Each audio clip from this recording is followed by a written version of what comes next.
Hi guys, welcome to the Challenge Podcast, the show dedicated to transforming your life. I'm Coach Steve. And I'm Coach Helen, and we're excited to bring you the best information on exercise, nutrition, mindset and health. Let's get on with the show.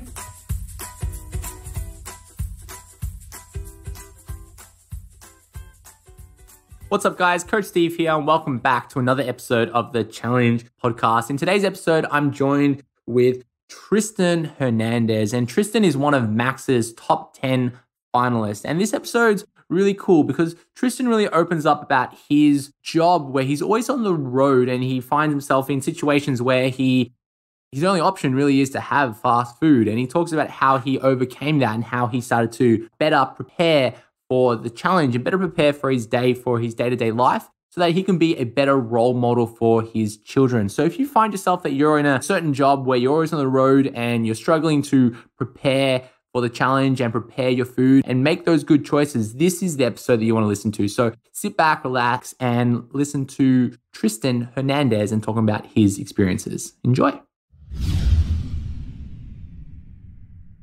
What's up guys, Coach Steve here and welcome to another episode of the Challenge Podcast. Today I'm joined with one of Max's top 10 finalists, Tristan Hernandez. Tristan, welcome to the Challenge Podcast.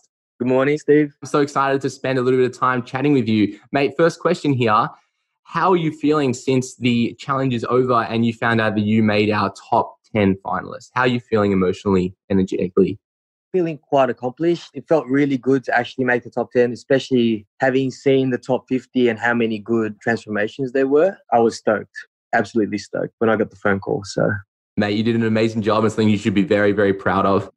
Tristan, would you like to start by telling us a little bit about yourself, maybe where you're from, what you do for work, and who is Tristan Hernandez? Well, I'm from Western Sydney. I'm a dad of 2 little girls, 5 and 4. I work for myself. I run an aquarium maintenance business. So I'm on the road a lot. I start early, finish late, random hours. So it was quite a challenge. The whole challenge was quite a challenge for me. Yeah. Yeah. We'll probably divulge into that in a moment. But the first question I want to ask is, why did you start this challenge, the September challenge? What was the reason behind it? Look, I've always been into sort of exercise and training. The diet thing has always been really difficult for me growing up. As a Filipino, we eat a lot of fried food, very unhealthy, salty food. So this was a way sort of to get on track as far as diet was concerned and be accountable to something or somebody where I had to sort of make a difference. Otherwise, it wouldn't make any sense. So, yeah. Yeah, what you just said kind of reflects a lot of people that we've had on the podcast and a lot of people that I've worked with in the challenge where they've had a training or exercise background, but habits and life creep in and, we have new responsibilities like the children you mentioned or work or, we change our priorities. And then it takes something like, this challenge, this deadline, a little bit of structure for us to get back on track with where we want to take our health and our fitness. You talked about how you had a bit of a training background and speaking to you outside of this podcast, it seems like you know a lot about training. What was it about the nutrition plan that helped you to be successful in transforming your body? I never had any sort of straight line to follow as far as nutrition was concerned. So I didn't know how much to eat, how much carbs to eat. I never knew what supplements would help me. So the challenge really gave me something to conform to as far as nutrition was concerned. So it really helped in that sense. Yeah.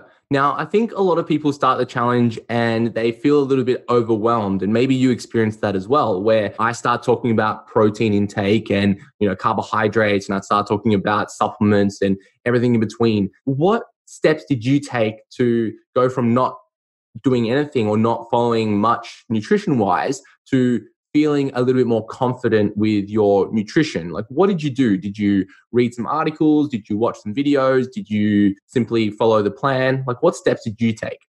Well, I did kind of both. I followed the plan, looked up some of the recipes that would be convenient for me to sort of prepare. And then I ended up doing my own personal research as well, just reading up a couple of articles on what sort of nutrition that would help, like things that are easy to sort of prepare, because my lifestyle was so busy that I always needed something that was quick, easy to eat on the road. And even when I get home, because I'm tired and sometimes my wife's busy with the kids, it always needed to be something that was easy to sort of whip up and consume. So that was my biggest issue.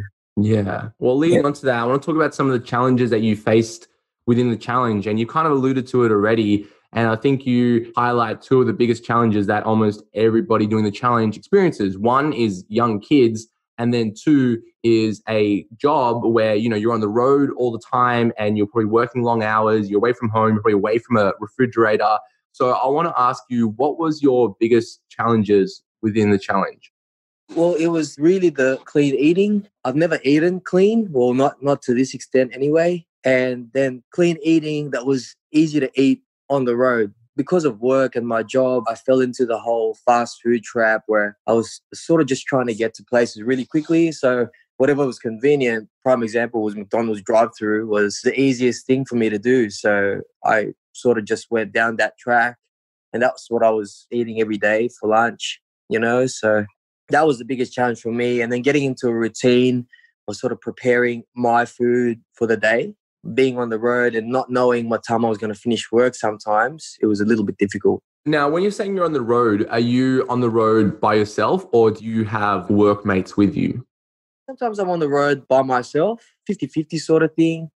Yep. So I'm just driving. It's like an amazing race for me to get to each location every day. So that's why for me to stop and eat during a day was almost impossible, really, because I'm just it's like a race against time to get to every job on time, and then eventually finish on time to get home on time sort of thing. So yeah, that was my most difficult situation. Yep. Now, if you were working with somebody else, did you face any social pressures to have or indulge in fast foods? So for example, if you're working with a buddy and you're on the road together and he or she would say, oh, let's just go get Macca's for lunch. Did you ever find any social conflicts with people you worked with?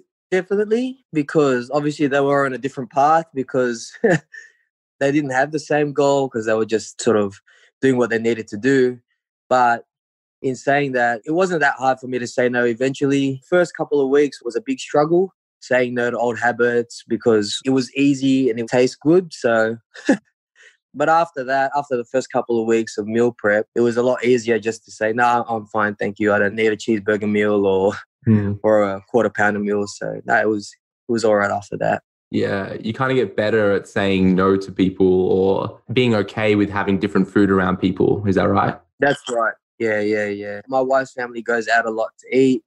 So even that was, in a sense, difficult because I always had to try to pick something that was challenge approved. Otherwise, if I knew there was nothing that was going to be there, I'd just pack something small just to tie me over until the next meal sort of thing. So yeah.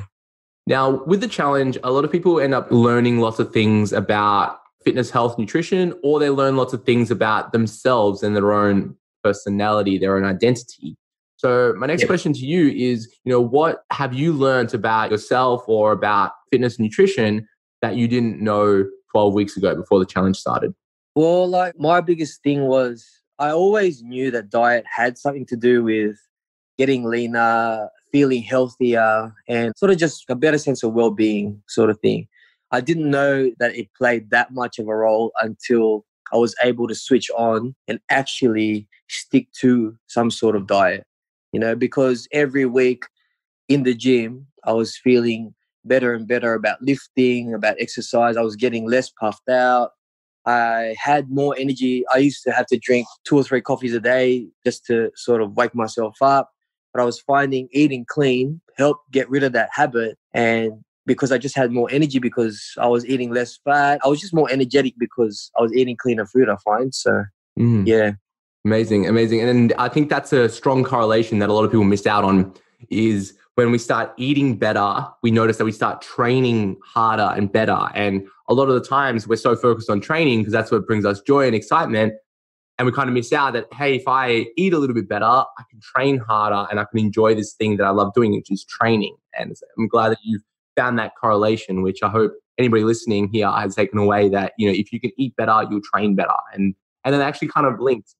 It definitely makes a huge difference. Even now, because of the holiday period, like Christmas and New Year's coming up and a lot of Christmas parties and stuff, you kind of tend to indulge into a couple of sweets here and there, a bit of extra carbs, head back into the gym and you're like, you feel them. You feel the extra carbs and you feel the beer here and there, So, it definitely, it's really opened my eyes since like finishing the challenge and now during this holiday period eating like slightly naughty again, you definitely feel the difference in the gym. So yeah. I think many people who did the September challenge with you coming into this Christmas time would have taken some time off to do family things. And I would be first to admit that even I did that. You know, I had some cake, I had a drink, I ate food that I probably didn't want to eat. And I think a good comparison is to feel what your body was like before that, and then feel what your body is like when you have eaten those foods, and then try to feel what it's like when those foods have passed through your body. And I think that's a great way to prevent yourself from going back to those previous habits, because then you remember, I felt so good when I was eating well, and now I've had some cake and had a beer and my body does not feel good at all. And then, hey, it feels good again, you know? So that's a good comparison to make. Yeah, it's a good way to sort of think and get yourself back on track after this whole holiday period, because it's just so difficult going out to see families, going out to friends, Christmas parties and stuff, where everything that's provided is really naughty. Yeah, so, you know, everyone else is drinking around you. You're like, everyone's like, oh, just have one beer. It's not going to hurt. One beer turns into 2 beers, and you all of a sudden, like, you head to the gym the next day and you're like, no energy, you know? So, yeah. I want to talk about goals now. So now that the challenge is over, you look incredible and you sound like you started to make those long-term behavior changes where you're not really going to go back to your previous habits. What's your goal from here? You know, are you going to be focusing on performance and maybe joining a competition, or are you going to be, you know, focusing on good habits to be a good role model to your children? Like, what's your goal from here, Tristan? I definitely want to stay on the straight and narrow as far as diet's concerned, just because I've felt it's just made so much of a difference to life, to training, to work in general, because my work's very physical. So even that's helped with the energy levels and stuff like that. I was contemplating maybe, because I've got a couple of mates that have competed and they're like, oh, you should just do one physique comp.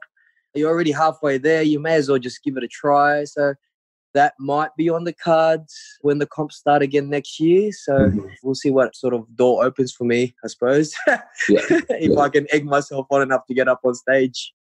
Yeah, I love it. I think that's a common path that many of us take. And I think I want to say to you that it's not the be all and end all. And I think we get carried away with, you know, 6 packs and looking a certain way. And we think that the next step is just to naturally do a bodybuilding competition or something like that. And it's completely normal, completely fine, but it's not always the case. So, you know, if you're listening to this and you feel like that's what you need to do, you don't have to be healthy. Okay. But in saying that, it is an experience in itself. And me personally, when I did a physique competition, I did a bodybuilding competition, I learned so much about my body, about my mind, about my spirit, even little things like anatomy, training, nutrition. I learned so much from that process. And I feel that if anybody can go through that process, they will come out on the other end a better athlete, a better person, a better body awareness. So in that, I encourage you to do something like that as well.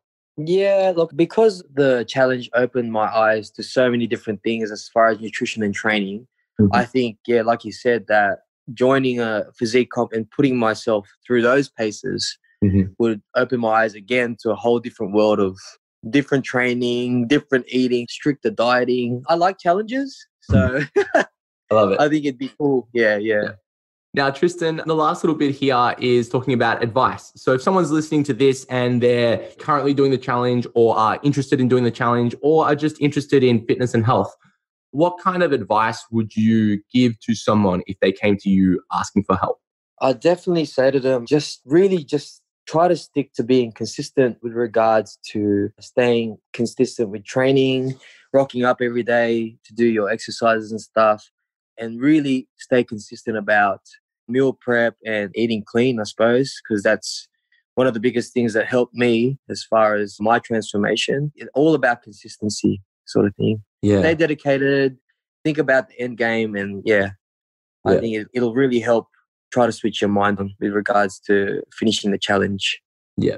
So would you say that to help to be more consistent is to really think about a timeline and having a deadline? Do you think that's really important, or do you think something else is more important to be consistent? No, really having a timeline. Always remind yourself of why you started the challenge initially. because that's sort of what helps keeps you going. You know, you think about your first photo, you're like, oh, I don't want to go back there. I don't want to go back there. So that's what helped me stay consistent. You know, I didn't want to be that little tubby bloke that went to the gym every day, but never really saw results, you know? So yeah, that's what really helped me, I suppose. I love it. Quality advice, Tristan. Mate, we're going to wrap it up there. Thank you so much for being part of the Challenge podcast. And I look forward to working with you in the future and hopefully you as one of our ambassadors in the January Challenge. Thanks heaps for having me. Thank you.